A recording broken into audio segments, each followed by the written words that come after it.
was built to protect and obey humans, and humans are idiots. So you guys have both done individual projects for so much of the last 20 years. It's been quite some time since you collaborated on something. For Murderbot, did you guys discover this together? Did someone find the book on their own and approach the other? How did this come together, this collaboration? Paul read the book first, I believe, and then he loved it and handed it to me, and I digged it just as much. So the fact that we hadn't worked together for 20 years was because we'd never found something that we were like equally committed to doing. So it was great to get the band back together this time. I remember with About a Boy, Chris, we'd been looking for a quote unquote Billy Wilder film, and Chris said, hey, called me up and said, I think I found our Billy Wilder film, and then sent me About a Boy. So I don't know what the equivalent was here, but this is the book is such a specific character and such a fun, unique view on humanity that I was psyched that Chris wanted to do it. Awesome. Yeah, Paul, for you specifically on this one, you worked closely with Martha in developing this for live action, developing the on-screen adaptation. I always find it fascinating, the relationship between creators, EPs, directors, and the author of the source material, because at some point there's got to be a little bit of a push and pull. What works on the page doesn't necessarily always work on the screen. So could you kind of walk me through what that collaboration process looked like? Yeah. In this case, what worked on the page did work on the screen. It was just a question of when to put it out there.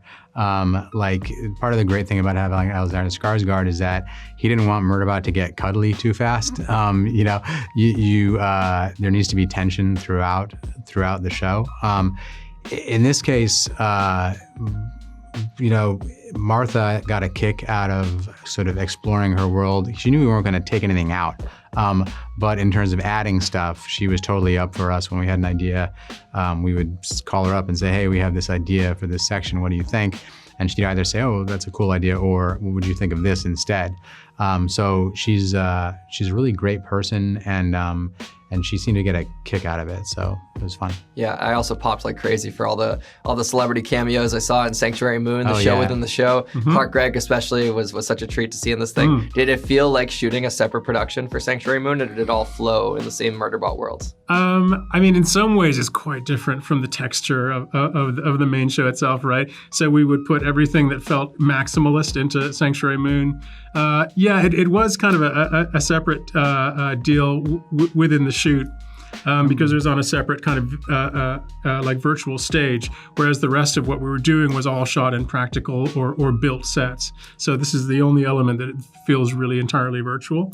Yeah, we created a virtual spaceship and world for the actors to see in Sanctuary Moon, and then everything else was kind of real stuff that was built, then amplified by visual effects. There's no shortage of source material here, guys. 7 installments in the Murderbot Diaries. Have you begun to roadmap what the future of Murderbot looks like? We're super jinxy about this kind of thing, right? So we never want to assume that we get to do any more. Yeah, thank you. So we've thought a bit about it. We know that, you know, having spent a season kind of making an audience hopefully fall in love with characters, they'd like to see them again.